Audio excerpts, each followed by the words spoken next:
Hello, and welcome to this week's episode of Advice from Your Besties. I'm Dr. Lindsay Regier, and this is my co-host, Chelsea Toronto. There's a Saturday Night Live skit.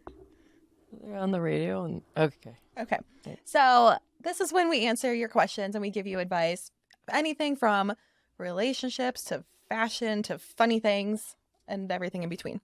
So first question is, my partner discussed our troubles with our sex life to his buddies and their wives over a trip that I didn't attend. I feel disrespected and he doesn't understand why. How should I proceed? You don't?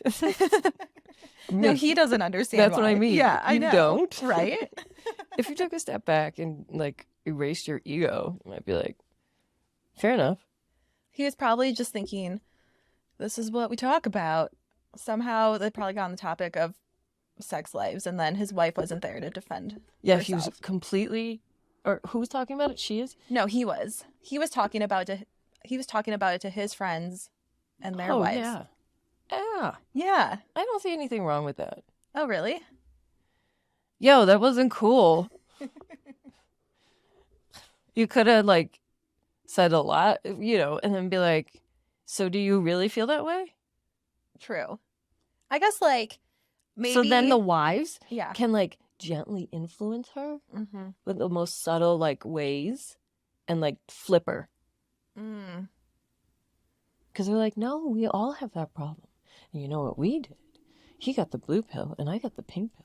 Do couples take the time to define their sexual relationship? As in, if they're monogamous or not monogamous? Ethically monogamous, and I don't know the other acronym. Right? What's ethically monogamous? I forgot. Like, you kind of do, hey, I'm with you, but when I'm not, I may not be. So is it kind of like an open relationship? Yeah. Like, so whatever it is, right? Whether you're into kink, or do you, like, does someone get to step out? Do I need to tell you? Like, are we monogamous, or are we role? You know what I mean? You're actually, like, bringing your sexual relationship to the table. And think about it. If you said whatever you want. Yeah. Like, just tell me what we're doing. So, I guess, like, it's just assumed that if you're dating someone, you're monogamous. I know. And you're with that person. Right. So, instead of just assuming that, are people actually having the conversation? And it's my understanding they're not. Yeah, I wouldn't, because I would think that's, like, that's what I expected. Exactly. So, do you bring this up probably when you're dating and you're not fully committed to someone? Should I be admitting it? No, here's why. This is the way I take it. You don't bring this up until they say, hey, do you want to be in a relationship? Right. And then, because that is the equivalent of the relationship. And my belief is, once you define that, all the other stuff of your relationship falls into place, because actions are reflected. So, yeah, actions are a reflection of their sexual preferences? Not. Yeah. Yeah. Don't you think? So you're like, okay, I know where you stand on this. And so it's sexually liberating to be in control and not be dictated by old standards. I feel like the if church. I feel like if you were already the type of person that doesn't want to be in a monogamous relationship, that probably would have come up a little bit earlier while in the dating process, because it would have been like, hey, are you seeing other people? Like, I'm seeing other people. And that's just like, I'm not ever going to be a monogamous person.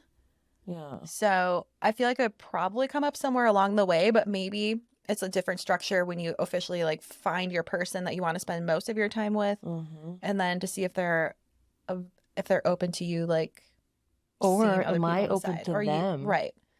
No, I'm not. For the record, absolutely not. Sorry. Okay. So I am like shortness of breath for fear I'm going to hear something I'm not comfortable with. Oh. But I think, I'm going to go on the record, our 3 values of the relationship are like you be you, be honest, and acceptance. Right. I've never been able to come up with the 3 words for a business program or a business plan. But so those are the things. And if this is such a big deal, doesn't the relationship deserve it? Yeah, because I guess if you're already talking about literally everything, that would be the next step. And you shouldn't lie in the beginning, right? It's like, again, how you do one thing is how you do everything. There's got to be integrity. And then, yeah. Would you be okay in a non... No, I wouldn't be as concerned about their reaction. But I think I'm pretty confident we'll be just like you. Yeah. I think being, I don't know, like someone who's in a non-monogamous relationship, please tell us how it is. Like, I'm telling you know how I know? How? Because that guy, that's totally the definition of ethically. But it's not ethically done when you're not really informing the other person. No, that's exactly the definition of it. You didn't give the okay. Yeah. There's got to be like permission, like you can go do your thing. I think there was. I think like there was just acceptance. All right, fair enough. Yeah. Yeah, it wasn't formally established. There wasn't a contract. No. Anyway. But I feel like maybe we're just at an age where it's like monogamy is expected. Yeah, we're always expected. We were raised that way. It's like, don't have sex before marriage. Yeah. That's why everyone was getting married so young. Yeah. Maybe they... But I think maybe also with like younger generations and people like in teens and 20s, how there's not even pressure to put a label on your sexuality. There's not even really like a pressure to be. I knew it was going to come up that like we have to define it. It just says, I am in consideration of what you need.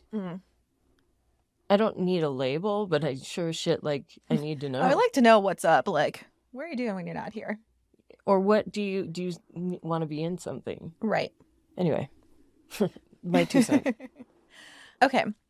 Would you rather restart your life at 6 years of age with all the knowledge you have now, or have $10 million in cash? I'm going to be 6. Oh. I would take the cash. Yeah, you should. Because with cash, you can fix a lot of problems. So, do you want to hear why? Yeah. Why would you start again at 6? I hope I am literally what I am right now at 6. Okay? Oh, true. And I think rewriting my history, making and finding ways to be more successful and to shine out, but like modestly, like sports would be amazing. I could just really like have a good experience in schools and then in college, and I would have made a better choice in terms of a major. And then I would have been really proud of where I got to work and just nothing but net. Yeah. And I think because I'd be so happy, I could make $10 million. That's true. That might be more rewarding and rewarding a much longer time. Because you're like, I'm fucking That makes sense for you. You know, I'm so boring and basic. My childhood was like okay. Disney princess, rainbows and butterflies for the most part. I love that journey for you. Okay, so what are your thoughts on doing PDA in front of your parents? Oh, well, I counted on it. How much PDA? Like a kiss. Not happening. Oh. No. Not even like a quick one? You know what I would do if he was sitting in a chair? I would come around and like kind of hug and then like put my face against it. Okay. Yeah, that's enough PDA. I would do like a quick kiss. We like definitely on the lips? Yeah. We definitely hold hands. We're always touching each other. I know, same, but it's like, ick. Yeah, I'm not trying to be like, he's mine, like back off and like that much PDA, but just like if he said something super sweet, I'd be like, okay. Yeah. Are they staring at you? No. Are they just in another room? They're just like there. We're all hanging Oh, out. I thought it was like, Not nice like to meet not you. like eye contact across from each other like and a like foot apart. no. Like we're all in the same area. We're all in the yeah, same of room. course I would. Yeah. But I mean like they can see you. Okay, but they're not like No, they're not staring you down. like mirroring. Okay, how do I tell a friend to stop constantly venting and unloading on me? I have no idea because I wasn't able to tell a friend. Ghost them. Yeah. Ghost him. If you don't know, just ghost him. Seriously, what are you supposed to do? I'm like way too polite and I would just be like, mm-hmm. Uh-huh. Hopefully we're on the phone and you can't tell that I'm not listening. I had a hard time with it. Or just like I see them calling and be like, and I'm busy. Mm-hmm. So I guess I'm ghosting them. Yeah, it's literally definition of ghosting. I don't know. I feel like I have a couple friends that they just like love to complain to me about life. And what do you do about it? I just go, wow, yeah. Mm-hmm. Isn't it exhausting? Because it's usually, or at least in my experience, the same thing over and over. If it's like an actual topic. It is kind of exhausting, but then at the same time, they're not going to throw me a curveball. I kind of know what's going to happen. So I'm like, I know exactly like going into a situation. I'm like, hey, we're going to talk about this. I'm going to say like 5 words and she's going to talk the whole time. You are a savage. You are a savage, and it never surprises me. Like, you do surprise me, and that's just the thing. I'm like, she's so smart. So, yeah, that's what I do. Oh, that's brilliant. Mm-hmm. Awesome. I think that's all of our questions. Oh, and somehow you dropped water on your nose. There's like water running down your nose. I'm sorry. Okay, so make sure you write in your questions to us. And I know on Instagram sometimes there's not enough room. So we do have an email address, sofiredpod@gmail.com, if you want like a longer winded question that the Instagram box doesn't conform to. So make sure you get them in. We'll answer them next week. And we'll see you next time. Bye. Bye.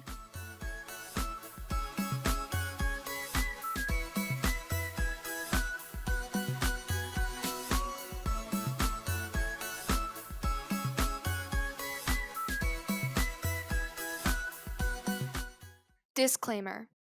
This podcast is for entertainment purposes only. The stories and statements expressed herein are experiences and opinions.